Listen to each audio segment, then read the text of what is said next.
अब हम जो है एक नए फिनोमेना की तरफ आगे बढ़ते हैं और दरअसल हमारा टॉपिक इनफैक्ट है बेटा लिंकेज, करेक्ट। लेकिन पहले लिंकेज पढ़ाने के पहले हम तीन चीजों को कंपेयर करेंगे और रिलेट करेंगे, इंडिपेंडेंट असॉर्टमेंट, लिंकेज और क्रॉसिंग ओवर। तीनों फिनोमेना को लिंक करेंगे और उसके बाद जो है हम आगे बढ़ेंगे। क्लियर बेटा? तो अगर हम इंडिपेंडेंट असॉर्टमेंट की बात करें तो मेंडल साहब ने वर्क किया था इस पर, करेक्ट। और मेंडल साहब ने इंडिपेंडेंट असॉर्टमेंट के बारे में जो कुछ भी चीजें बोली थी, ये दोनों लिंकेज और क्रॉसिंग ओवर मॉर्गन साहब ने बोली थी। मॉर्गन, टीएच मॉर्गन, आगे भी लोग नाम के चक्कर में मत पड़िए। देखिए यहां पर दो डिफरेंट जीन है, उनके चार एलील है। कैपिटल ए स्मॉल ए एक जीन के दो allele, capital B small B दूसरे जीन के दो एलील। ये दो अलग अलग होमोलोगस पेयर क्रोमोसोम पर प्रेजेंट है। Homologous pair 1, homologous pair 2। और एक दूसरा केस मैंने बनाया है बेटा जहां पर एक ही क्रोमोसोम पर, एक ही पेयर क्रोमोसोम पर दोनों एलील प्रेजेंट है, करेक्ट।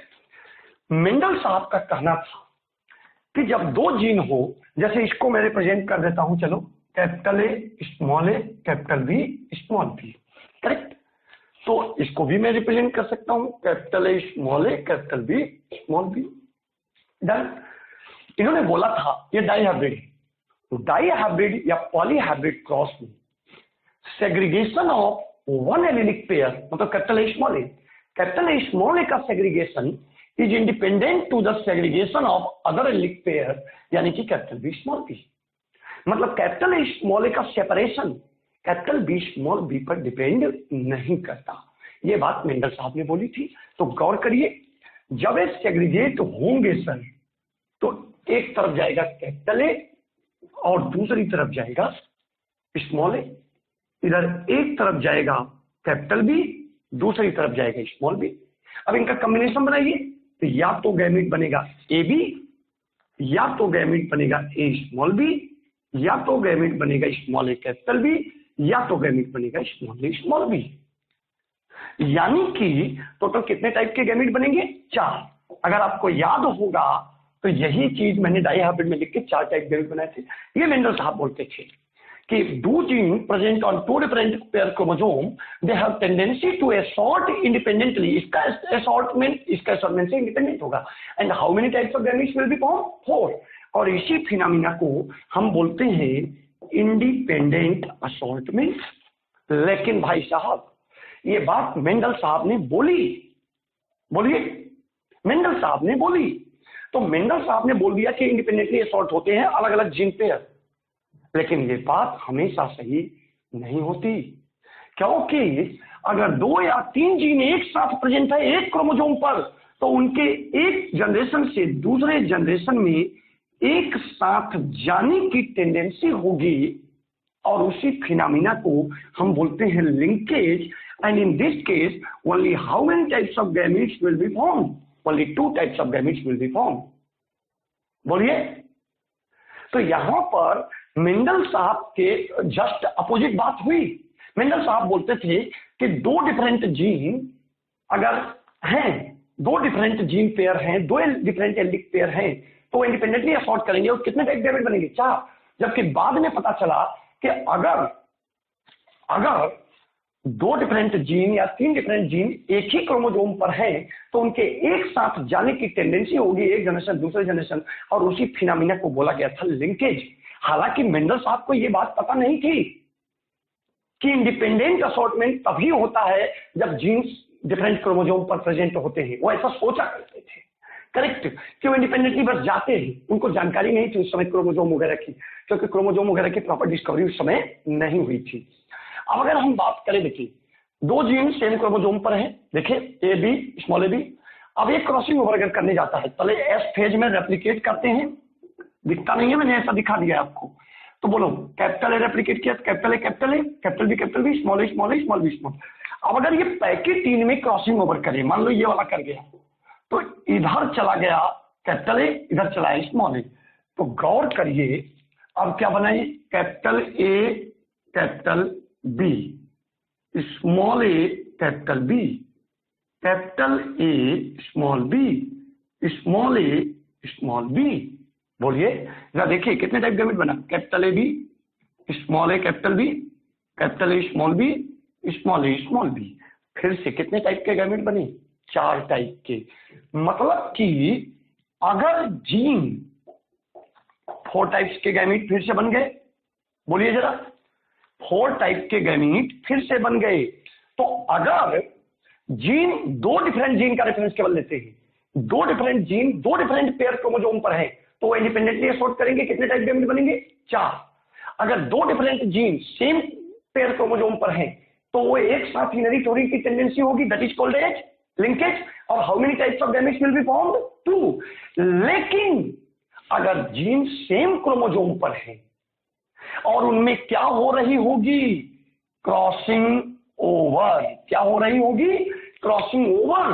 तो फिर से कितने टाइप के गैमेट बनेंगे, बोलो 4। और result will be similar to the independent assortment. मतलब एक बात पता चली कि जीन सेम क्रोमोसोम पर हो, 2 जीन सेम पेयर क्रोमोसोम पर हो या डिफरेंट पेयर क्रोमोसोम पर हो, डिफरेंट पेयर क्रोमोसोम या सेम पेयर क्रोमोसोम, रिजल्ट ऐसा आ सकता है एक जैसा, हमें पता भी नहीं चलेगा, क्योंकि अंदर ही अंदर क्या हो जाएगी, क्रॉसिंग ओवर। मतलब एक बात तो पता चल गई कि इंडिपेंडेंट असॉर्टमेंट के केस में 4 गैमेट बनेंगे, बोलो। लेकिन अगर जीन कंप्लीटली लिंक होगा तो कितने टाइप गैमेट बनेंगे, 2। लेकिन अगर जीन में लिंक हो और उसमें क्रॉसिंग ओवर हो, कंप्लीटली लिंक ना हो, लिंक हो लेकिन उसमें क्या हो, क्रॉसिंग ओवर हो, तो फिर से कितने टाइप गैमेट बन जाएंगे, बोलो 4। और ऐसे केस को हम बोलते हैं इनकम्प्लीट लिंकेज। क्या बोलते हैं, इनकम्प्लीट लिंकेज। तो बेटा यहां पर इंडिपेंडेंट असॉर्टमेंट 4 गैमेट, लिंकेज में, कंप्लीट लिंकेज में 2 गैमेट, और फिर से अगर लिंकेज में क्रॉसिंग ओवर हो रही हो तो कितने टाइप गैमेट बनेंगे, 4। तो देखिए, इफ 2 डिफरेंट जीन या 2 different allelic pair present on different chromosome, they have tendency to assort independently and it results into the formation of 4 types of gametes. If 2 different genes present on the same chromosome, they have tendency to inherit together, called as linkage, and it results into the formation of only 2 types of gametes. But if crossing over takes place between the 2 different genes present on the same pair chromosome, they again 4 types of gametes will be formed, and it result will be similar to the independent assortment. Clear है?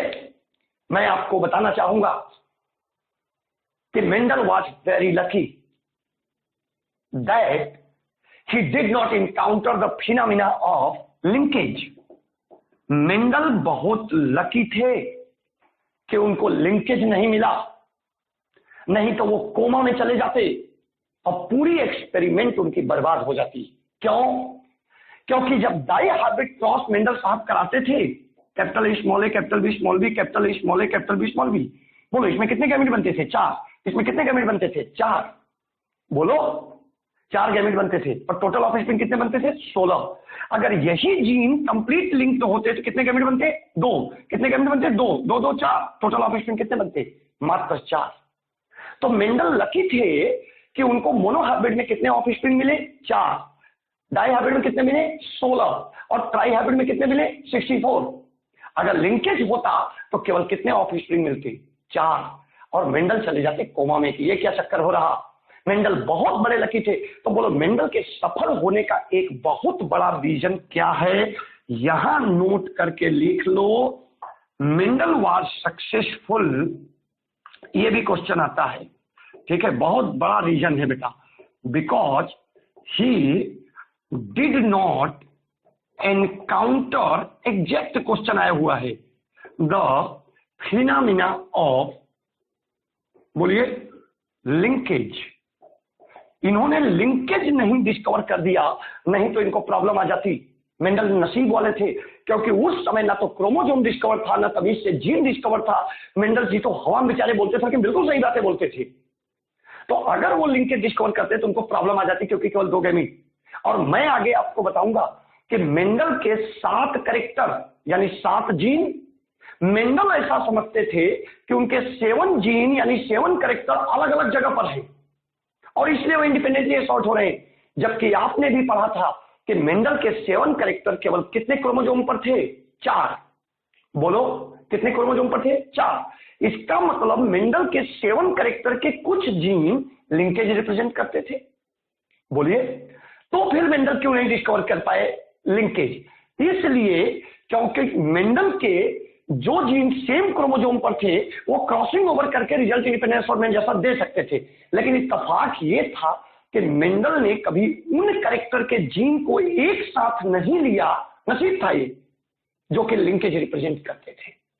Mendel उन gene को कभी एक साथ लेके study नहीं किए जो लिंकेज रिप्रेजेंट करते थे। मैं बताऊंगा किन जीन के बीच में लिंकेज है। करेक्ट? बोलिए। तो इसलिए मेंडल साहब जो है लिंकेज डिस्कवर नहीं किए और नसीब वाले थे जो सफल हुए। याद रखना, linkage maintains parental character from generation to generation, but crossing over produces new combination of gene and reduces the strength of linkage. Crossing over की वजह से नए कॉम्बिनेशन, जैसे बोलो capital A B parental, small A B parental, parental parental, ये दो क्या है? न्यू कॉम्बिनेशन है। तो क्रॉसिंग ओवर की वजह से ये दोनों आए हैं, small A B capital A small B, ये दोनों पेरेंटल है यहाँ पर। तो क्रॉसिंग ओवर की वजह से नया कॉम्बिनेशन ऑफ गैमीट बनता है, नया कॉम्बिनेशन ऑफ कैरेक्टर बनता है। इसलिए लिंकेज अगर हो तो हमेशा ऑफ स्प्रिंग एकदम आइडेंटिकल क्लोन बनेगा पेरेंट जैसा। लेकिन हम आप अपने पेरेंट से थोड़े डिफरेंट होते हैं तो उसके पीछे है कौन सबसे बड़ा क्रॉसिंग ओवर, क्योंकि इट प्रोड्यूसेस न्यू कैरेक्टर। बोलिए भाई, अब आपके लिए क्वेश्चन, मेंडल ने कितने कैरेक्टर लिए जरा बताइए मुझे। मेंडल ने कितने कैरेक्टर लिए? बोलिए 7 कैरेक्टर। कितने लिए? 7 कैरेक्टर। सोचो, मेंडल के 7 कैरेक्टर, क्वेश्चन पूछा जाता है कि अगर मेंडल 7 कैरेक्टर के बजाय कितने लेते, 8 कैरेक्टर या 9 कैरेक्टर, तो बोलिए मेंडल का कौन सा लॉ न डिस्कवर होता? If Mendel selected 8 or 9 character instead of 7 characters, then which law of Mendel would not be discovered? बोलिए, law of independent assortment। बोलिए क्यों? क्योंकि इसका एक्सेप्शन मिलने का चांस था, linkage. Law of independent assortment का एक्सेप्शन है लिंकेज, बिगेस्ट एक्सेप्शन। करेक्ट? अगर मेंडल 8 या 9 कैरेक्टर लेते तो शायद अभी तो दूर दूर से, मान लो 1 कैरेक्टर का जीन, 2 कैरेक्टर का जीन, ऐसे हो सकता है कोई पास आ जाता तो इसके बीच में कंप्लीट लिंकेज हो जाता, और कंप्लीट लिंकेज होता तो ये लॉ डिस्कवर ना होता, क्योंकि 4 के बजाय कितने गैमेट बनते उसमें? 2। बोलिए, अगर मेंडल 8 या 9 या 10 कैरेक्टर लेते तो बोलो कौन सा लॉ न डिस्कवर होता? Law of independent assortment. दूसरा क्वेश्चन, अगर मेंडल 7 कैरेक्टर लेते, कितने कैरेक्टर लेते?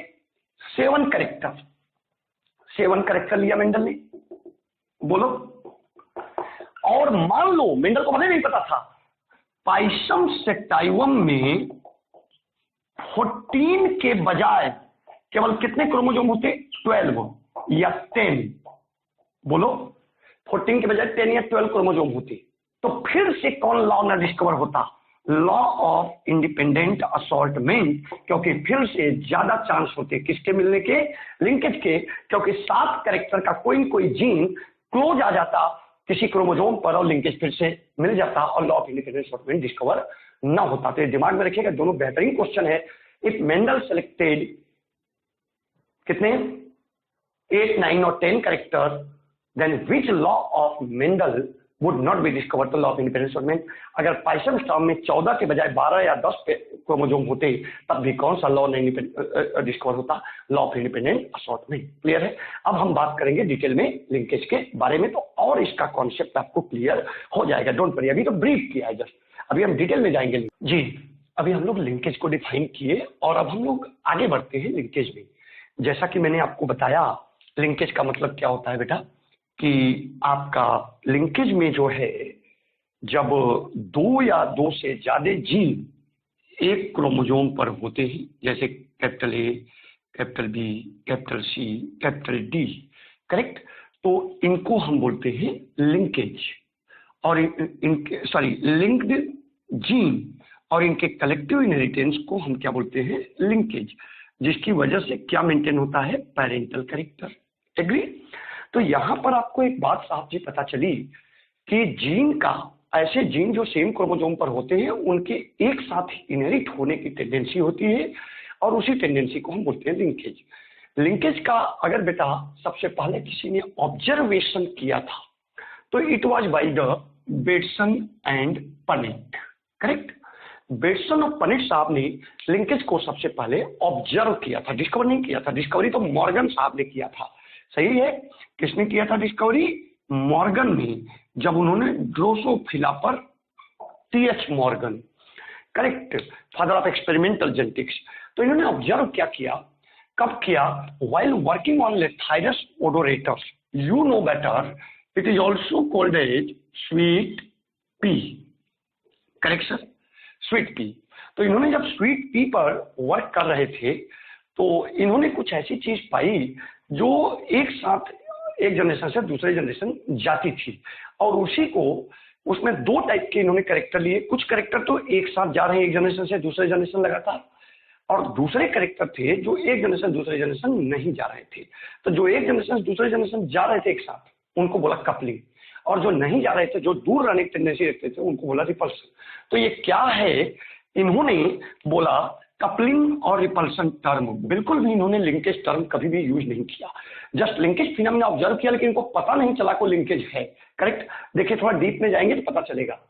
जैसे कि यहाँ पर इन्होंने दो कैरेक्टर लिए, फ्लावर कलर, और फ्लावर कलर में आपको दिख रहा है blue is dominant over the red, dominant के लिए कैपिटल बी। पोलन शेप में long, capital L is dominant over the round, small L, correct बेटा। तो लॉन्ग डोमिनेंट है राउंड पर और ब्लू डोमिनेंट है रेड पर। इन्होंने क्या किया सर? दो एक्सपेरिमेंट परफॉर्म किए, एक्सपेरिमेंट 1 और ये रहा सर आपका एक्सपेरिमेंट 2, करेक्ट। तो एक्सपेरिमेंट 1 में क्या किया? दोनों डोमिनेट, ब्लू लॉन्ग, एक मिलिए मान लो मेल में, कैपिटल बी ब्लू के लिए, कैपिटल एल लॉन्ग के लिए, रेड राउंड, दोनों recessive, small B small B small small, done. Male में ले लिया दोनों डोमिनेंट, फिर ले लिया दोनों, उल्टा भी कर सकते हो, कोई फर्क नहीं पड़ेगा। Capital B capital L. जरा बताइए होमोजाइगस है तो यहां पर कितने टाइप के गैमेट बनेंगे? मात्र एक टाइप का गैमेट बनेगा, that is capital B L. यहां पर कितने टाइप गैमेट बनेंगे? मात्र एक टाइप का, small B small L. Cross करा दोगे दोनों का, आएगा आपका capital B small B capital L small. Capital B will be dominant over small B, capital L will be dominant over small L. तो आएगा F1 ब्लू लॉन्ग, एग्री। इस blue long का इन्होंने क्या कराया sir? Test cross. Test cross का मतलब double recessive, ये एक recessive small B small small, double recessive बोलते हैं इसको। तो डबल रिसेसिव से इन्होंने टेस्ट क्रॉस कराया, इतना तो आप जानते हो। अब भैया बात आती है टेस्ट क्रॉस की, जब तो आंख बंद करके ये हुआ डाई हाइब्रिड टेस्ट क्रॉस, और डाई हाइब्रिड टेस्ट क्रॉस का रेशियो हम लोगों को याद है 1:1:1:1, करेक्ट। लेकिन ये होना चाहिए, बट इनको मिला कुछ और। जब जीन इंडिपेंडेंट असॉर्टमेंट रिप्रेजेंट करते थे तो इनको मिलता था रेशियो 1:1:1, 4 बार। अगर मोनोहाइब्रिड टेस्ट क्रॉस है तो 1:1 पढ़ाया है मैंने। यहां पर इनको रिजल्ट कुछ और मिला। देखिए इसमें कितने कैपिटल बी स्मॉल एल, इसका टेस्ट क्रॉस कराया, इसमें कितने गैमेट बने? डाई हाइब्रिड है, 4 टाइप के गैमेट बनेंगे, capital B capital L, capital B small L, small B capital L, small B small L. और इसमें कितने गैमेट बनेंगे? होमोजाइगस है, एक स्मॉल बी एल। तो इस गैमेट का इन चारों से capital B small L, small L, capital B small L, small L, small B capital L, small L, small B small L, small L. देखिए ये रेशियो 1:1:1 आना चाहिए था, चारों 1:1:1:1। इनको क्या मिला? फिनोटिपिक रेशियो जो इनको मिला वो मिला 7 ब्लू लॉन्ग, 1 ब्लू राउंड, ये ब्लू राउंड होगा, 1 रेड लॉन्ग और 7 रेड लॉन्ग। गड़बड़ हो गया मामला पूरा। कुछ तो गड़बड़ हो रहा इन दोनों जीन के बीच में। किन जीन के? Gene for the flower colour 1 and gene for flower colour 2, कुछ तो गड़बड़ हो रहा। क्योंकि इंडिपेंडेंट असॉर्टमेंट में सीधे रेशियो आना चाहिए 1 1 1 1 1 1 1 1। ऊपर भी लिख दिया। एक्सपेक्टेड फिनोटाइपिक रेशियो था 1:1, जबकि बेटसन और पनेट को मिला 7:1:1:7। करेक्ट। एक्सपेरिमेंट 2 उल्टा किया इन्होंने थोड़ा सा। जब ये दिक्कत हुई तो इन्होंने उल्टा किया इसको, एक्सपेरिमेंट को। क्या किया? एक पेरेंट में मान लो मेल ब्लू डोमिनेंट लिया, capital B round small L small L small L small L. Correct. मतलब एक डोमिनेंट एक रिसेसिव, यहां भी एक रिसेसिव एक डोमिनेंट स्मॉल बी कैपिटल। बोलो यहां कौन सा गैमेट बनेगा? Capital B small L. यहां कौन सा बनेगा? Small B capital L. फिर से क्या आ गया? Capital B small B capital small L blue long. Again F1 का रिजल्ट दोनों का सेम हो गया। अब इन्होंने भैया फिर से टेस्ट क्रॉस करा दिया। बोलो इसमें कितने गैमेट बनेंगे? 4। Capital B L, capital B small L, small B capital L, small B. इसमें कितने बनेंगे? होमोजाइगस 1। चारों का क्रॉस चारों कराया, blue long blue round, red long red round. बोलो अगर ये टेस्ट क्रॉस है तो अगेन एक्सपेक्टेड रेशियो कितना होना चाहिए? 1:1 1 1 1। जबकि इनको कितने मिले? इनको मिले 1:7:7:1। यानी कि इनको ब्लू राउंड मिले 7, रेड लॉन्ग मिले 7। फिर इनका दिमाग घूमेंगे। तब इन्होंने दिमाग लगाया एक बात। क्या दिमाग लगाया? कि जब दोनों डोमिनेंट एक पेरेंट से आए या दोनों रिसेसिव एक पेरेंट से आए। करेक्ट। कैपिटल बी एक डोमिनेंट, कैपिटल बी कैपिटल दूसरा डोमिनेंट, दो जीन की बात हो रही। जब 2 डिफरेंट डोमिनेंट एलील और 2 different recessive allele comes from the same parent. Correct. देखो दोनों रिसेसिव एक पेरेंट में है, सेम पेरेंट, दोनों डोमिनेंट एक पेरेंट में, same parent, then they have tendency to remain together.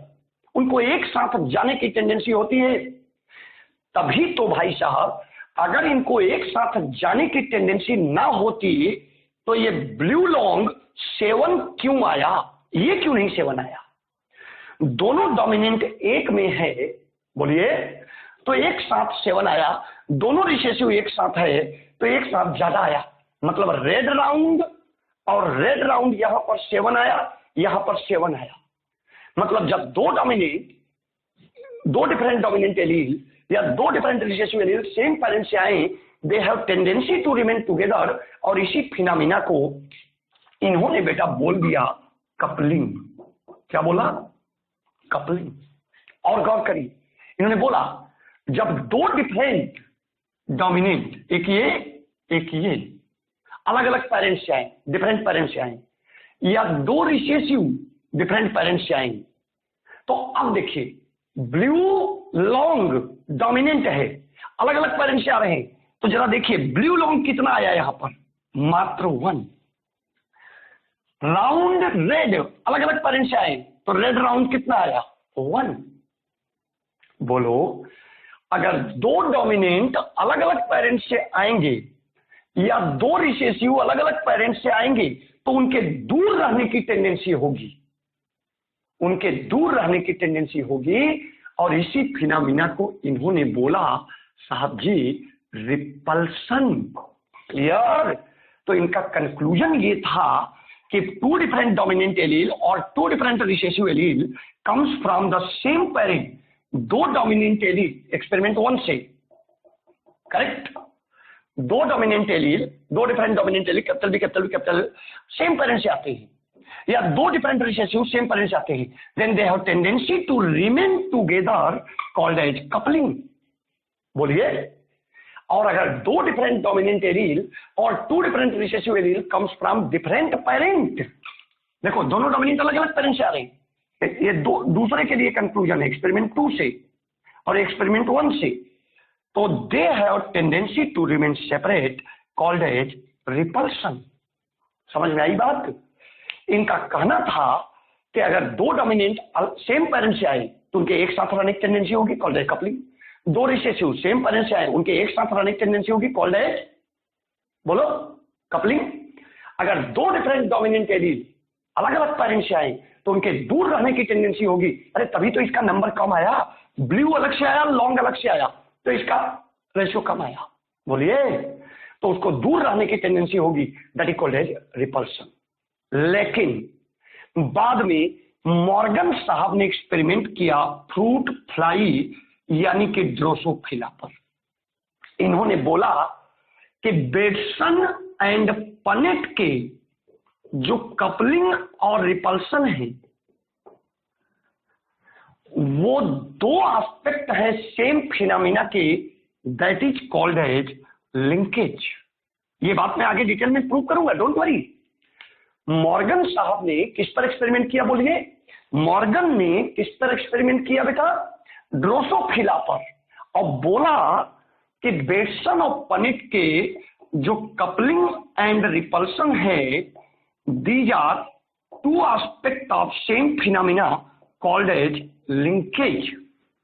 Correct, ये लिंकेज है। अच्छा, कैसे? बेटसन और पनेट साहब ने थोड़ा गलत तरीके से सोच लिया, ऐसे कान पकड़ा, सीधे नहीं पकड़ा। जरा देखिए, ब्लू लॉन्ग एक पेरेंट में है, कितना आया? 7। रेड राउंड एक पेरेंट में है, कितना आया? 7। ये तो नए आए, बोलो, ये हो गए न्यू करेक्टर। ये क्या हो गए आपके? New character. ये क्या हो गया? Parental character. ये क्या हो गया? Parental character. बोलिए, तो जो ब्लू लॉन्ग था एक पेरेंट में था, रेड राउंड दूसरे पेरेंट में था, तो ब्लू लॉन्ग एक साथ जा रहा, 7 आया, इसलिए ज्यादा जाने की टेंडेंसी है, 7 आया। रेड राउंड एक ही पेरेंट में एक साथ जा रहा, 7। बोलिए, तो इसी को तो हम लोग क्या बोलेंगे? Coupling, linkage. जब करेक्टर एक साथ जाता है तो उसी को हम बोलते हैं लिंकेज। जी देखिए, आप यहां पर जो है पेरेंट में ब्लू लॉन्ग लिया तो ब्लू लॉन्ग कितना आया? 7। रेड राउंड लिया तो रेड राउंड कितना आया? 7। मतलब कहने का यह है, जो जीन एक पेरेंट से आ रहे हैं उनके एक साथ रहने की टेंडेंसी है कि नहीं? तभी तो इनका नंबर ज्यादा आ रहा, पेरेंटल कैरेक्टर ज्यादा आ रहा। बोलिए, इसको इन्होंने बोला लिंकेज। और वही बात बाद में प्रूव हुई, मॉर्गन साहब ने प्रूव किया कि जो जीन सेम क्रोमोसोम पर होते हैं उनके एक साथ इनहेरिट होने की टेंडेंसी होती है, दैट इज कॉल्ड लिंकेज। बोलिए, अब दूसरे तरीके से इसमें देखो, यहां क्या लिया? Blue round. जरा देखिए, ब्लू राउंड कितना आया? 7। रेड लॉन्ग, रेड लॉन्ग कितना आया? 7। बोलिए, तो फिर पेरेंटल कैरेक्टर ज्यादा आया कि नहीं? ये पेरेंटल कैरेक्टर, ये पेरेंटल कैरेक्टर, यहां पर ये रिकम्बिनेंट हो गए, न्यू कैरेक्टर। बोलिए, तो आप देखिए, जब blue long, blue round same parent में थे, एक पेरेंट में, मतलब एक डोमिनेंट एक रिसेसिव, तब भी ज्यादा आया वो 7। रेड लॉन्ग एक पेरेंट था, तब भी ज्यादा आया। मतलब क्या हुआ? कंक्लूजन इज दैट जिसको बेटसन और पनेट ऐसे कान पकड़ते थे कि भैया अगर दो डोमिनेंट अलग अलग पेरेंट से आएंगे तो उनके दूर रहने की टेंडेंसी होगी, उसी को दूसरे तरीके से समझिए कि जो जीन, जो एलील सेम पेरेंट में होंगे उनके एक साथ रहने की टेंडेंसी होगी, और उसी एक साथ रहने की टेंडेंसी को ही तो हम लोग क्या बोलते हैं?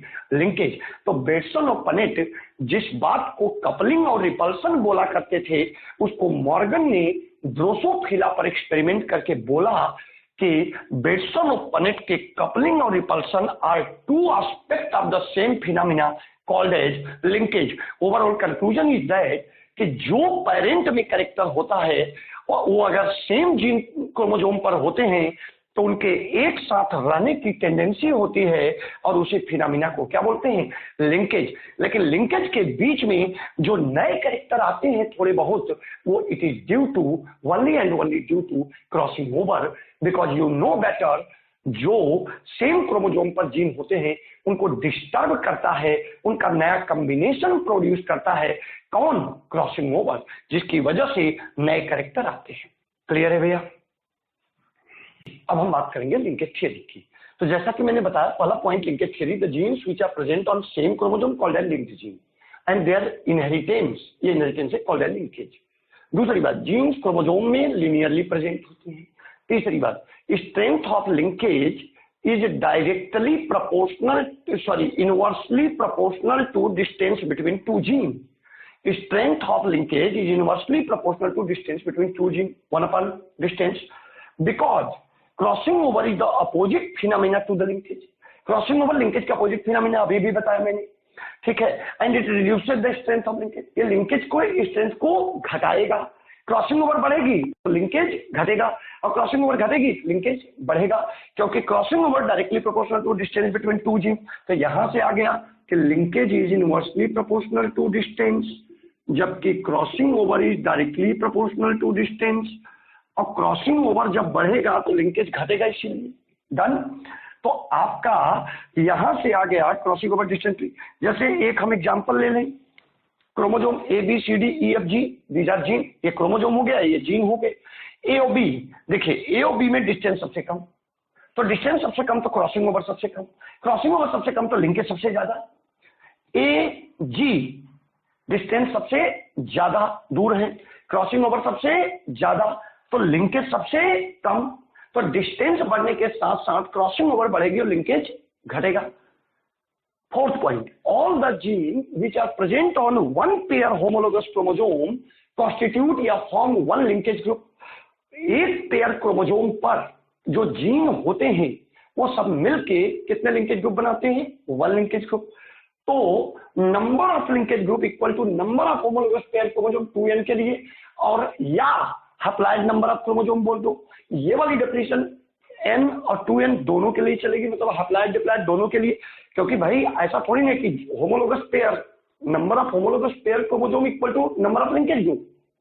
तो दुनिया में सारे इंडिविजुअल तो डिप्लॉइड नहीं होते ना, जो इंडिविजुअल हैप्लॉइड होते हैं उनमें होमोलोगस पेयर क्रोमोजोम नहीं पाया जाता, तो उनमें लिंकेज ग्रुप क्या होगा? Haploid number of chromosome. Organism 2n n number of linkage, जैसे P टोटल क्रोमोजोम 14 लेकिन हैप्लॉइड नंबर ऑफ क्रोमोजोम 7। मेज 20 10 10, ड्रोसोफिला 8 4 4, माउस 42 21 21, न्यूरोस्पोरा ये डिप्लॉइड नहीं होता, ये हैप्लॉइड होता है। तो 7 क्रोमोजोम है, 7 लिंकेज ग्रुप होगा। बैक्टीरिया माइकोप्लाज्मा हैप्लॉइड 1, आपको पता है बैक्टीरिया माइकोप्लाज्मा में एक सिंगल जीनोम होता है, हैप्लॉइड बैक्टीरिया माइकोप्लाज्मा। जितने भी प्रोकैरियोट हैं उनको हम हैप्लॉइड मानते हैं, करेक्ट बेटा? तो उनमें एक ही लिंकेज ग्रुप होगा। अगर पूछ ही ले कोई तो हैप्लॉइड में सेम नंबर ऑफ क्रोमोजोम हो जाएगा, जबकि डिप्लॉइड में number of homologous pair chromosome हो जाएगा। उसके पीछे भी रीजन है सर, क्योंकि अगर मैं जैसे आपके इंसान का बोलूं first pair chromosome, first homologous pair chromosome, तो यू नो बेटर कि जो जीन इस पर हैं वही जीन इस पर हैं। एलील अलग हो सकते हैं लेकिन जीन तो सेम है ना। तो अगर मैं बोलूं कि आप हमारे फर्स्ट पेयर पर जीन काउंट करो, तो कितने दोनों क्रोमोजोम पर काउंट करोगे कि एक पर? किसी एक पर कर लो, काम चल जाएगा, क्योंकि इस पर जो जीन है उस पर वही जीन उस पर है। बोलिए, तो number of linkage group equal to the number of homologous pair. लेकिन कई जगह पर प्रॉब्लम होती है, जैसे ह्यूमन, फीमेल, मेल। फीमेल में 22 पेयर यानी कि 42 प्लस XX, तो XX तो सेम है, तो एक लिंकेज ग्रुप। और 22 पेयर का 22, तो 22 प्लस 1 23, 22 प्लस 1। लेकिन मेल 22 पेयर यानी 44, तो 22 ये आ गया, प्लस X पर अलग जीन होते हैं, Y पर अलग जीन होते हैं, या 23 प्लस 1 प्लस 1 24 लिंकेज ग्रुप।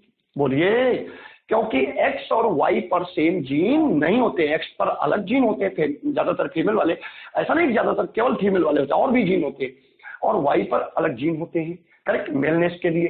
तो X पर को अलग मानेंगे, Y को अलग मानेंगे। तो मेल में 24, वैसे ड्रोसोफिला में भी होता है।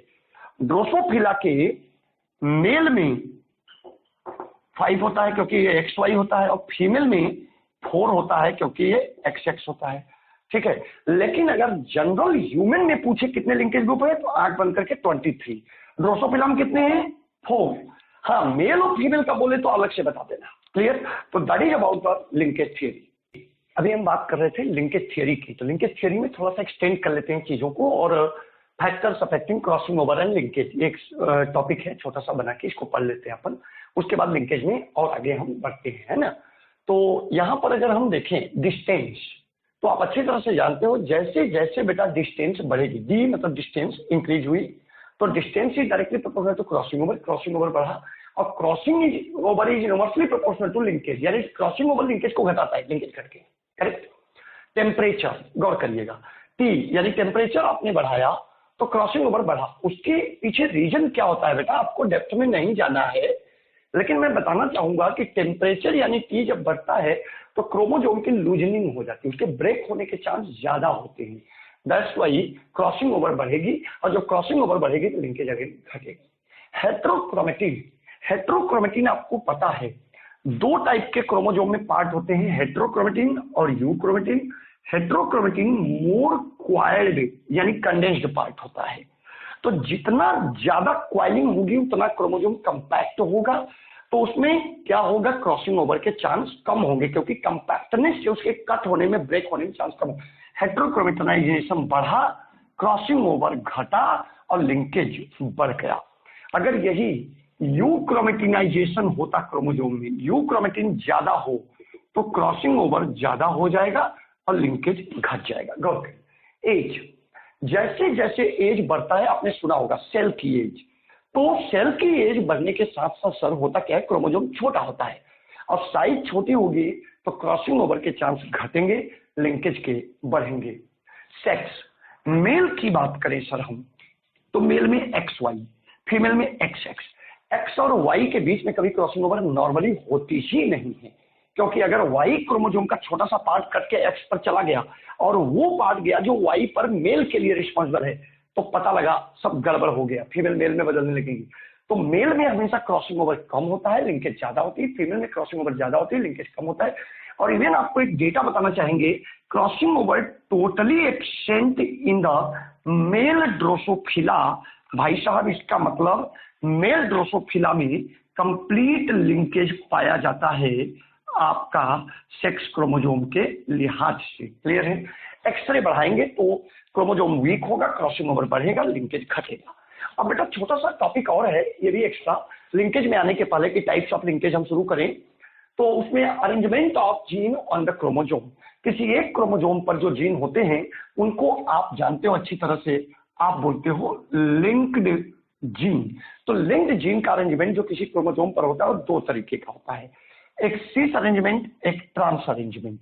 ठीक है, सीस अरेंजमेंट को कपलिंग भी हम बोलते हैं और ट्रांस को रिपल्सन बोलते हैं। जैसे मान लो कोई है capital A small A capital B small B, correct, dihybrid है। ठीक है भैया, अब इस डाई हाइब्रिड में अगर दोनों जीन, दोनों डोमिनेंट कैपिटल ए और कैपिटल बी एक क्रोमोजोम पर हो, सपोज दैट इसको मैंने मान लिया पैटर्नल। भाई आपके बॉडी में क्रोमोजोम कैसे हैं, पेयर में, एक पापा से पैटर्नल और एक मम्मी से मैटरनल। अगर पैटर्नल क्रोमोजोम पर सारे डोमिनेंट, या उसको हिंदी सिंपल लैंग्वेज में, एक क्रोमोजोम पर सारे डोमिनेंट, दूसरे पर सारे रिसेसिव, मैटरनल। सपोज कर लिया, उल्टा भी हो सकता है, मैटरनल पर सारे डोमिनेंट और पैटर्नल पर सारे रिसेसिव, तो उसे बोलते हैं cis. All dominant allele on one chromosome, suppose paternal, and all recessive allele on other chromosome, suppose maternal chromosome. Correct. तो पैटर्नल और मैटरनल क्रोमोजोम जो होते हैं, अगर उनके पास पैटर्नल पर सारे डोमिनेंट या मैटरनल पर सारे रिसेसिव, उल्टा कर दो, मैटरनल पर सारे डोमिनेंट, पैटर्नल पर सारे रिसेसिव, तो सिस। ट्रांस में क्या होता है, एक क्रोमोजोम पैटर्नल है, रिसेसिव डोमिनेंट, डोमिनेंट रिसेसिव, तो पैटर्नल पर डोमिनेंट रिसेसिव, मैटरनल पर भी डोमिनेंट रिसेसिव, मतलब एक ही क्रोमोजोम पर डोमिनेंट रिसेसिव दोनों हो, तो उसे बोलते हैं ट्रांस। और भाई साहब सिस को हम बोलते हैं बेटा original arrangement, original, real arrangement cis को बोलते हैं, करेक्ट, कपलिंग फेज में। और ये जो है डेवलप हुआ ड्यू टू क्रॉसिंग ओवर, क्योंकि अगर इसके बीच में आप क्रॉसिंग ओवर कराओ तो कैपिटल ए यहां चला जाएगा, स्मॉल ए यहां, तो देखो कैपिटल ए इधर चला गया, स्मॉल ए यहां, तो आपका ये बन गया new combination of gene trans की वजह से। और इवन ट्रांस को भी सिस में बदला जा सकता है बाय द क्रॉसिंग ओवर, लेकिन याद रखना original arrangement is the cis arrangement done. और सिस से जो ट्रांस आया वो किससे, क्रॉसिंग ओवर, और बाद में फिर से ट्रांस सिस में बदल सकता है। एग्री? तो कपलिंग फेज सिस को बोलते हैं, trans phase original arrangement, new arrangement. Done भैया? तो ये बात हो गई थोड़ा सा अरेंजमेंट ऑफ क्रोमोसोम की, और साहब जी factors affecting crossing over linkage. और अब हम बात करेंगे आपसे टाइप्स ऑफ लिंकेज। जी, अब हम बात करते हैं टाइप्स ऑफ लिंकेज की, करेक्ट। और टाइप्स ऑफ लिंकेज में दो तरीके के लिंकेज होते हैं बेटा, एक कंप्लीट लिंकेज और दूसरा जो है incomplete linkage. Okay, complete linkage की अगर हम बात करें तो क्रॉसिंग ओवर एब्सेंट, मतलब क्रॉसिंग ओवर नहीं होगा। अगर क्रॉसिंग ओवर नहीं होगा सर, तो आप ये बोलो कि 100% लिंकेज होगा। तो भैया अगर 100% लिंकेज होगा तो 100% पेरेंटल कॉम्बिनेशन यानी पेरेंटल करेक्टर आएगा, नया करेक्टर आएगा ही नहीं उसमें, और 0% न्यू करेक्टर। और ये चीज देखा गया है मेल ड्रोसोफिला और फीमेल सिल्कमोथ, फीमेल सिल्कवॉर्म में, ड्यू टू कंप्लीट लिंकेज। ये पूरे लेक्चर का सबसे शानदार पॉइंट है, समझ गए? देख लीजिए कितनी बार टिक कर दी, और एक दो बार कर दे।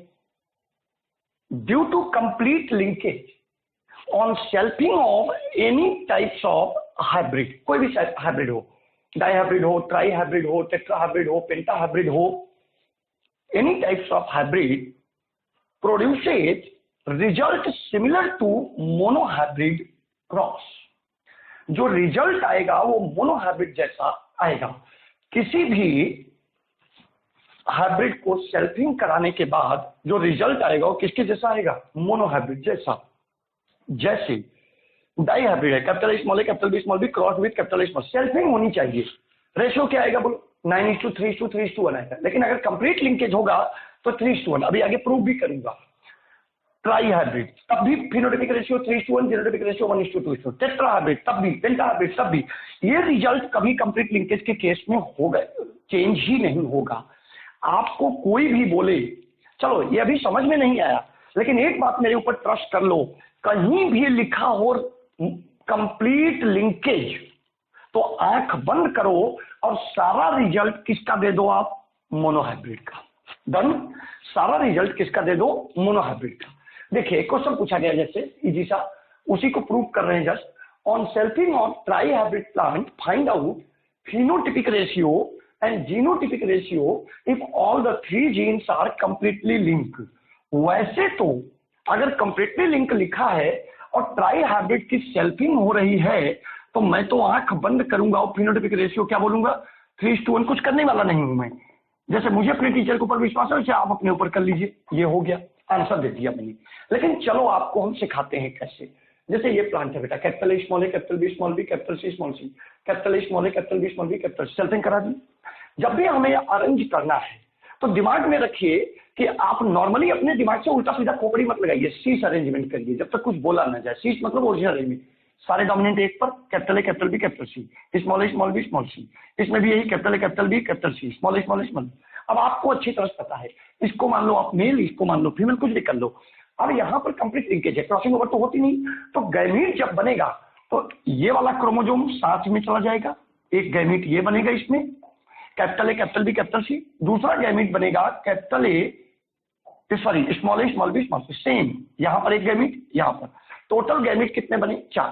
पहली बात भाई साहब, अगर मैं तुम्हें बता दूं capital A small A capital B small B capital C, जरा बोलो ट्राई हाइब्रिड में अगर इंडिपेंडेंट असॉर्टमेंट हो तो कितने गैमीट बनेंगे? 2 to the power 3, 8। लेकिन कंप्लीट लिंकेज के केस में केवल और केवल ये कितने गैमीट बना रहा? 2।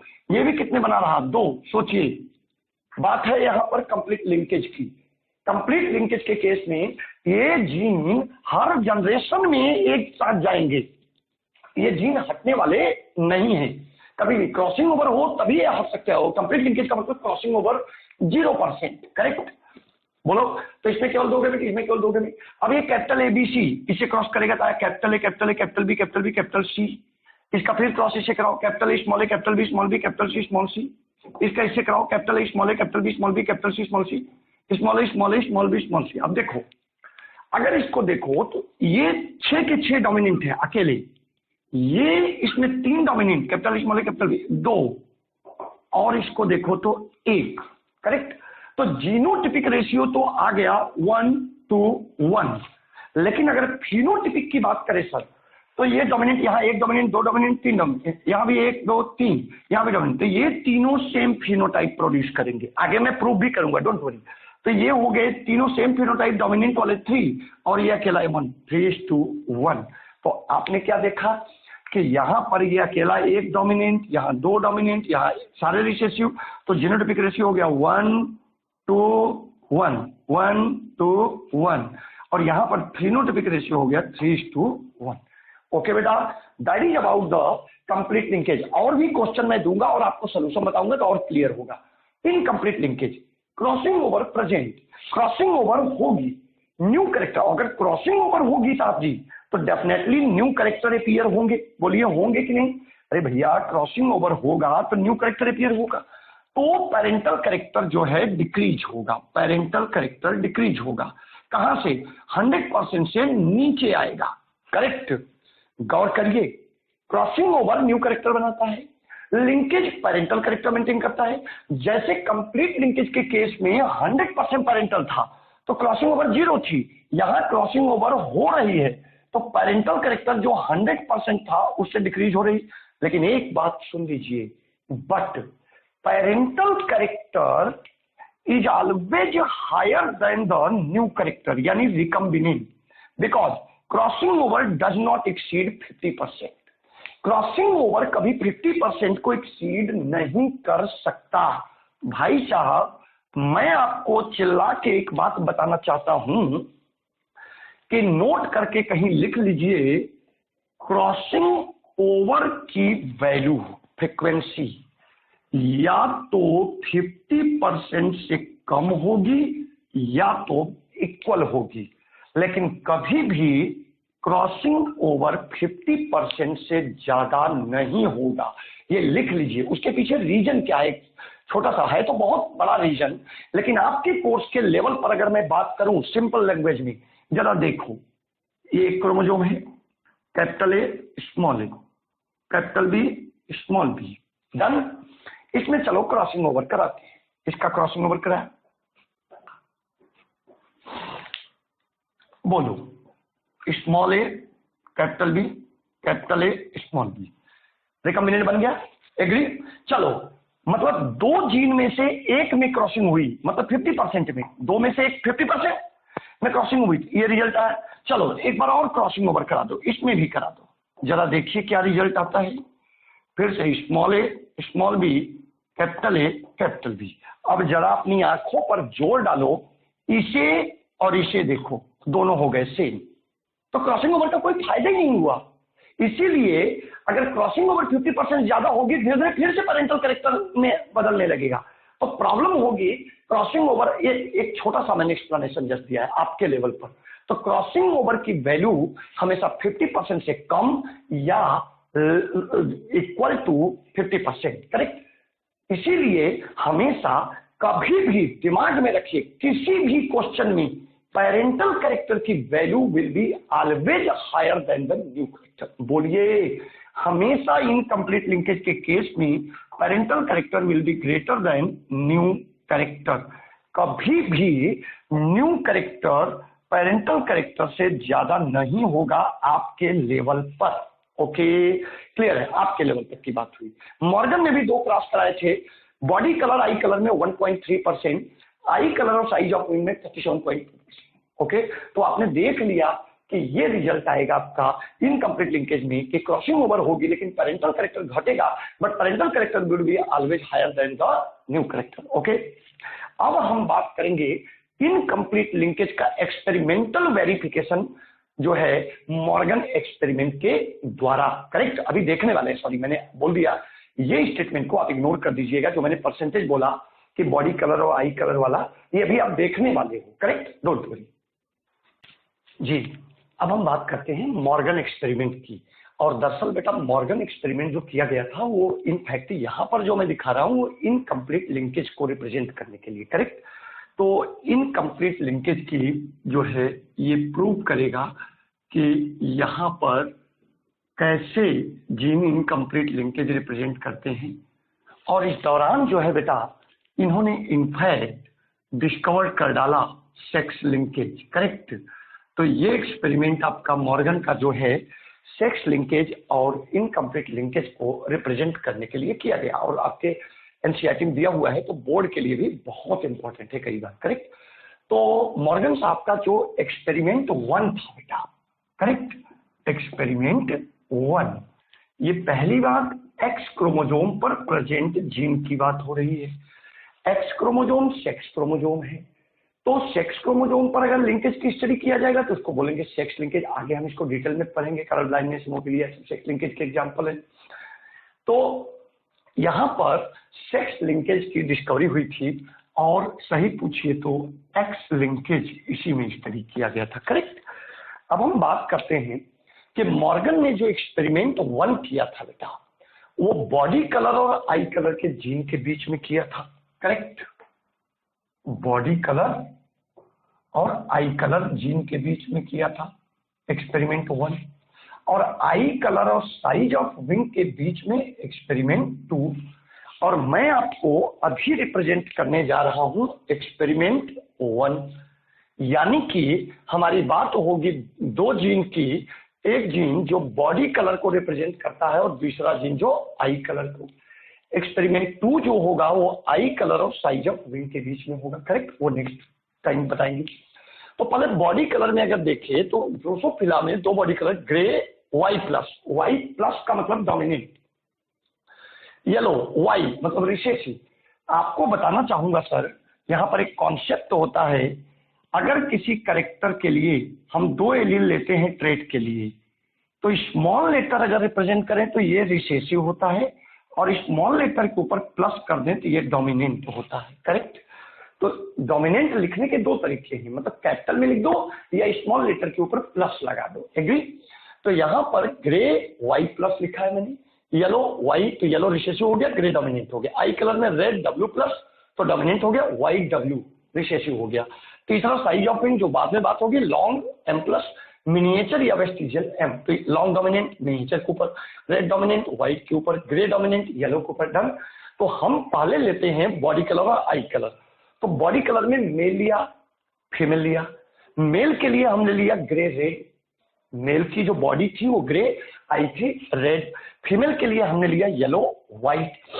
अब चूंकि ये जो जीन है तीनों, बॉडी कलर आई कलर और साइज ऑफ विंग, किस क्रोमोसोम पर है? एक्स।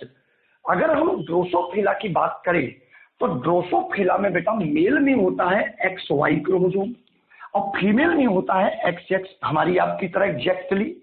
करेक्ट। तो और ये जीन किस पर है बोलो? एक्स पर, वाई पर बिल्कुल भी नहीं है। तो मेल को ग्रे रेड दिखाया, तो ग्रे वाला जो ये जीन है, ग्रे वाला एक्स क्रोमोसोम ये रहा, वाई छोटा होता है थोड़ा। एक्स पर ग्रे के लिए बोलो वाई प्लस, एक्स पर रेड के लिए बोलो डब्ल्यू प्लस, तो Y plus W plus X. और वाई पर तो ये जीन है नहीं तो वाई ब्लैंक रहेगा। इसी को आप दूसरे तरीके से लिख सकते हो, X Y plus W plus Y, ऐसे लिख सकते हो। ये मैंने क्रोमोसोम दिखा दिया एनसीईआरटी की तरह। Yellow white female, small Y W W. क्यों भैया दोनों पर लिया? क्योंकि फीमेल में दोनों एक्स है और एक्स पर रहेगा। इसी को आप लिख सकते हो X Y W, X Y W. Agree.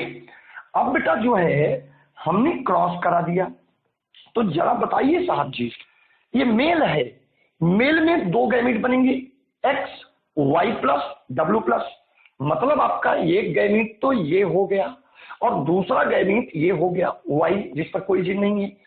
अब देखिए फीमेल में दो गैमीट बनेंगे लेकिन दोनों आइडेंटिकल होंगे। क्या होगा? एक्स वाई डब्ल्यू और एक्स वाई डब्ल्यू, तो मान लो एक गैमीट बना। करेक्ट। अब इसका क्रॉस जो एक्स पर है क्रॉस करा इससे, तो X Y plus W plus X Y W, तो फीमेल आई, एक्स एक्स को जो हुआ तो फीमेल आई, ग्रे रेड फीमेल। डन। अब फिर इसका जो है वाई का, X Y W Y, yellow white male. अरे बोलो ना, क्लियर है कि नहीं? तो यहां से बेटा आपको एक बात पता चली कि जो मेल हमने ग्रे रेड लिया था और फीमेल हमने येलो व्हाइट लिया था, उल्टा हो गया क्रॉस के बाद। जो F1 में ऑफ स्प्रिंग आए, फीमेल हो गई ग्रे रेड हेटेरोजाइगस, क्योंकि वाई प्लस ही dominant over Y, W plus ही डोमिनेंट ओवर डब्ल्यू। करेक्ट। और यहां पर मेल हो गया येलो व्हाइट। आपने इसको देख लिया। चलो, नहीं समझ में आया तो मैं थोड़ा इसको और क्लियर कर देता हूं आपके सामने। ओके सर, देखिए इस क्रोमोसोम को हटा देता हूं, आपको क्रोमोसोम को हटा के देखिए। ग्रे रेड के लिए आप रिप्रेजेंटेशन जरा दीजिए, X Y plus W plus Y, X Y W X Y W, yellow white female, female homozygous ये। अब देखो इसका क्रॉस हमने इससे कराया, ये आ गया कि नहीं? X Y plus W plus X Y W, तो ग्रे रेड फीमेल। इसका क्रॉस हमने इससे कराया, X Y W Y, yellow white male. Done. तो ये F1 आ गया आपका। हो गया। इसमें तो एक टाइप के गैमेट बनेंगे, इसमें दो टाइप के गैमेट बनेंगे। अब इस F1 की हम सेल्फिंग कराएंगे, क्योंकि ये एनिमल है तो ज्यादा बेटर है हम लोग क्या बोले सर, सिब मेटिंग। क्या बोले, सिब मेटिंग F1। अब देखिए मेल कैसा है, XYW, बोलो, अरे मेल ये है ना, X पर क्या है, इसका रिप्रेजेंटेशन करिए, XYW, YWY, बोलो, तो ये हो गया मेल XY। फीमेल में क्या है, X पर Y plus W plus XYW। इस फीमेल को रिप्रेजेंट कर सकते हो आप, लो मैं कर देता हूं, XY plus W plus XYW, done. तो बोलो, अब देखिए यहां पर मेल जब गैमीट बनाएगा बेटा, ये सारे आपके गैमीट हैं, करेक्ट। तो मेल में कितने गैमीट बनेंगे, दो। एक गैमीट बनेगा आपका XYW, दूसरा बनेगा XY। फीमेल में दो गैमीट बनेंगे, XY plus W plus XYW। लेकिन आपको पता है इन दोनों X के बीच में क्रॉसिंग ओवर होगी, तो ये अगर क्रॉसिंग ओवर हुआ तो ये इधर चला गया और ये इधर चला आया, तो क्या हो गया, ये Y इधर चला आया, XYW plus XY plus W। बोलिए, तो दो गैमीट और बने, एक बना XYW plus XYW plus XY plus W। Total gamete female में कितने टाइप के बनने के चांस है, 4, बिकॉज ऑफ क्रॉसिंग ओवर। चलो अभी तो ये एक्सपेरिमेंट कर रहे हैं, इनको कुछ नहीं पता, ठीक है। अब ये मैंने फीमेल के चारों गैमीट यहां लिख दिए, XY plus W plus XYW, XYW plus XY plus W। Male के दोनों गैमीट XYWY। अब क्रॉस कराया, XY plus W plus XYW, XYW XYW, XYW plus XYW, XY plus W XYW आ जाएगा। अरे इसका क्रॉसिंग चारों में करा दो, Y का XY plus W plus Y, XYW Y, XYW plus Y, XY plus W। बोलो, तो जरा गौर करिए, ये जो है, बोलो Y plus dominant over Y तो ग्रे हुआ, W plus dominant over W तो red, Y plus W plus grey red आया। ये कैसा है आपका, येलो व्हाइट। ये कैसा है आपका, येलो रेड। ये कैसा आया, ग्रे व्हाइट। क्लियर है। तो यहां पर जो है बेटे, आपने जो एक्सपेरिमेंट शुरू किया था, जरा बोलिए कहां शुरू किया था। मेल कैसा था, ग्रे रेड। फीमेल कैसी थी, येलो व्हाइट। तो ग्रे रेड और येलो व्हाइट तो पेरेंट में आपने लिया था, तो ये हो गया पीसी यानी पेरेंटल कैरेक्टर। क्लियर। लेकिन पेरेंट में येलो YW प्लस तो Y येलो हुआ, W प्लस रेड हुआ, और grey Y plus Y grey white, ये दोनों कैरेक्टर तो पेरेंट में नहीं था, तो ये हो गया रिकम्बिनेंट कैरेक्टर। डन। ये कैसा हो गया, रिकम्बिनेंट टाइप का कैरेक्टर हो गया। और ये कैसा हो गया सर, पेरेंटल कैरेक्टर। डन। तो बेटा रिकम्बिनेंट आना ये रिप्रेजेंट करता है कि क्रॉसिंग ओवर हुई है। रिकम्बिनेंट कैरेक्टर आना ये रिप्रेजेंट करता है क्रॉसिंग ओवर हुई है, और क्रॉसिंग ओवर हुई है मतलब लिंकेज रिड्यूस हुआ है। इसीलिए तो इसे उन्होंने बोला इनकम्प्लीट लिंकेज वाला एक्सपेरिमेंट। बोलो, इनकम्प्लीट लिंकेज है इसमें। अब आप कहोगे कि सर ये गारंटी थोड़ी ना है रिकम्बिनेंट आना की क्रॉसिंग ओवर हुई है। बिल्कुल, आप कहोगे सर इंडिपेंडेंट असॉर्टमेंट के केस में भी तो रिकम्बिनेंट आते हैं, लेकिन बेटा आपको पता है कि ये दोनों जीन सेम क्रोमोसोम पर हैं, और सेम क्रोमोसोम पर पाए जाने वाले जीन कभी इंडिपेंडेंट असॉर्टमेंट नहीं करते। वो क्या रिप्रेजेंट करते हैं, बोलिए, लिंकेज। क्या रिप्रेजेंट करते हैं, लिंकेज।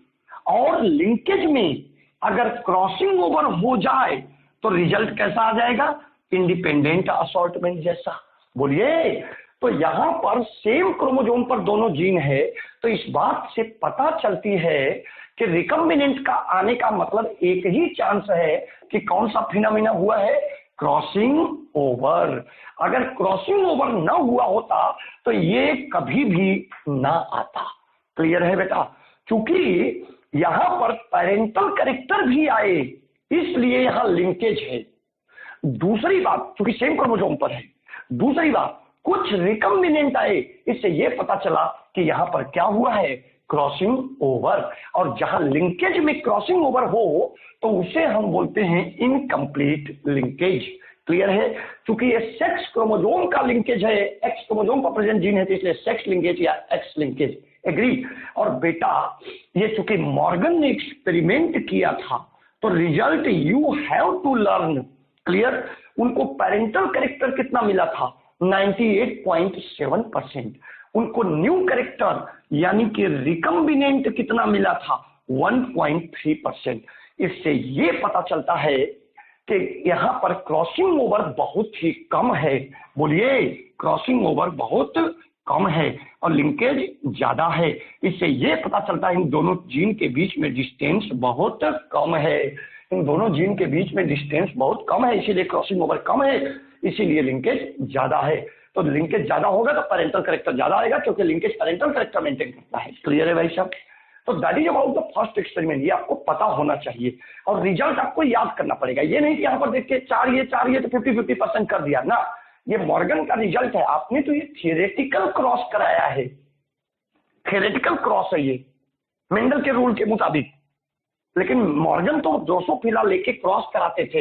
एक ग्रे रेड मेल लिया, फीमेल लिया, उन्होंने देखा कि नेक्स्ट जनरेशन में जितनी भी फीमेल आई वो येलो ग्रे रेड हो गई और मेल येलो व्हाइट हो गए। उनमें से एक मेल लिया, एक फीमेल लिया, जो है क्रॉस कराया, मेल लिया येलो व्हाइट वाले और ग्रे रेड फीमेल ली, क्रॉस कराया तो उनको बहुत ही कम नंबर में येलो रेड और ग्रे व्हाइट मिले, यानी कि उनकी परसेंटेज 1.3% थी। इससे पता चलता है क्रॉसिंग ओवर बहुत कम हुई है और इससे पता चलता है कि उन दोनों जीन के बीच में डिस्टेंस बहुत कम है। ऐसे नहीं करना है 50-50%। ये एक्सपेरिमेंट है, रिजल्ट शुड बी। अब हम बात करेंगे सेकेंड एक्सपेरिमेंट जी। तो अब हम एक्सपेरिमेंट 2 की जो है बात करेंगे। जैसा कि मैंने आपको बताया अभी कि एक्सपेरिमेंट 1 जो है इन्होंने किया था बॉडी कलर और आई कलर के बीच में। एक्सपेरिमेंट 1 यहां भी लिख देते हैं। तो ये हो गया आपका एक्सपेरिमेंट 1। और आपको पता है इसमें जो पेरेंटल कैरेक्टर आया वो 98.7% और जो रिकम्बिनेंट आया वो 1.3%। मैंने बोला ये डेटा मॉर्गन साहब को मिला था तो आपको लर्न करना पड़ेगा। अब हमारा स्टार्ट होगा एक्सपेरिमेंट 2। करेक्ट? एक्सपेरिमेंट 2। तो एक्सपेरिमेंट 2 हम लोग किस कलर में करेंगे? आई कलर और साइज ऑफ विंग में। ये दो कैरेक्टर लेंगे। आई कलर में जैसा कि मैंने बताया था red is dominant over the white, dominant के लिए W+ और रिसेसिव के लिए W। Long M+ is dominant over vestigial और वेस्टिजियल को ही मैं बोल दूंगा मिनिएचर। घबराने की जरूरत बिल्कुल भी नहीं है। अच्छा ओके, अगर हम मेल लें फीमेल लें, अगेन वही डोमिनेंट मेल लेते हैं और रिसेसिव फीमेल। जैसा ऐसा रूल नहीं होता लेकिन एक्सपेरिमेंट में उन्होंने लिया था। रेड लॉन्ग मेल लिया। करेक्ट? Red long. अच्छा, रेड लॉन्ग डोमिनेंट है और डोमिनेंट एलील के लिए हम टर्म यूज करते हैं वाइल्ड टाइप। करेक्ट? तो रेड के लिए बोलो, पहली बात तो ये सारे जीन एक्स क्रोमोसोम पर ही केवल प्रेजेंट है, वाई पर बिल्कुल भी नहीं प्रेजेंट है। तो एक्स पर रेड के लिए W+ और लॉन्ग के लिए M+, वाई पर नो जीन। एक्स यहाँ व्हाइट मिनिएचर के लिए XX होता है female, XWM XWM। Done. Chromosome पर दिखाना चाहते हैं तो ऐसे दिखा सकते हैं हम लोग, XY यहां पर कर दिया W+, यहां पर कर दिया M+। इसको क्रोमोसोम दिखाना चाहते हैं, कोई घबराने की बात नहीं है। X फीमेल होती है, WM हो गया। ओके, अब जो है बेटे ये इससे क्रॉस करेगा तो आया XW+ M+, XWM red long female. Y उसके बाद XWM तो व्हाइट मिनिएचर, अगेन अपोजिट हो गया, F1 आ गया। तो उल्टा जहां रेड लॉन्ग मेल था वहां रेड लॉन्ग फीमेल हो गई, बट ये फीमेल हेट्रोजाइगस है बेटा। करेक्ट? हेट्रोजाइगस है और ये हेमीजाइगस होगा। क्यों? क्योंकि वाई पर इसके लिए जीन नहीं है। अब F1 की हमने सिबमेटिंग करा दी। मेल कैसा आया था बोलो? व्हाइट वेस्टिजियल यानी मिनिएचर। और फीमेल कैसी आई थी? ये फीमेल हो गई red long female. Okay, red long chromosome पर अरेंज करिए।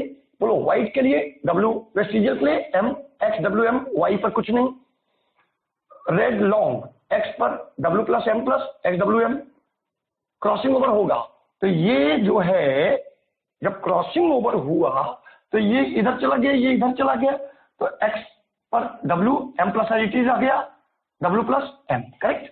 4 टाइप के गैमेट बने, एक गैमेट बना XW प्लस M प्लस, दूसरा बना XWM, तीसरा XWM plus, fourth XW plus M, XW plus M, और 2 गैमेट मेल के बने, ये गैमेट हो गए।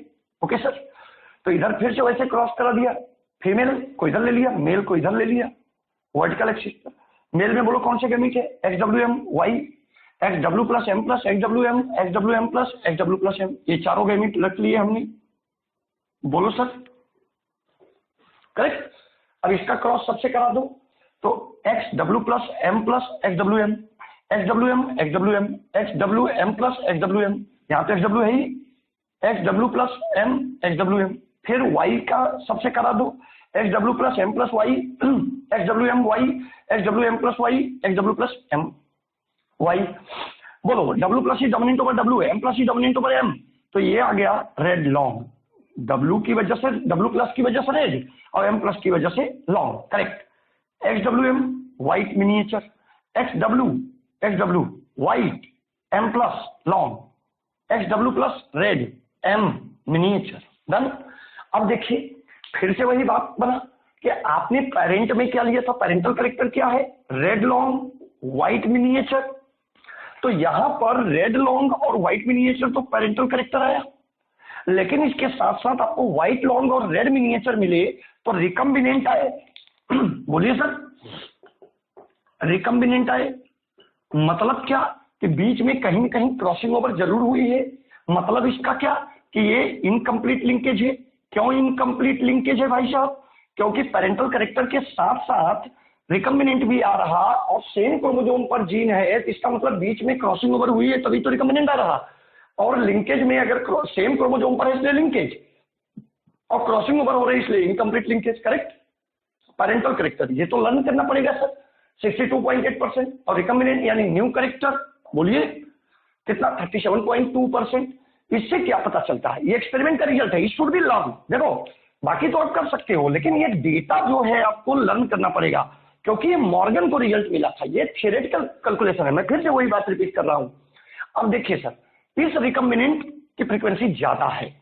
जब आपने पहली बार क्रॉस कराया बॉडी कलर और आई कलर को लेकर के, तो रिकम्बिनेंट मात्र 1.3% आया, मतलब इन दोनों के बीच में मात्र 1.3% आया, जबकि इसके बीच में जब आपने क्रॉस कराया तो पेरेंटल कैरेक्टर आया 62.8% और रिकम्बिनेंट आता है 37.2%।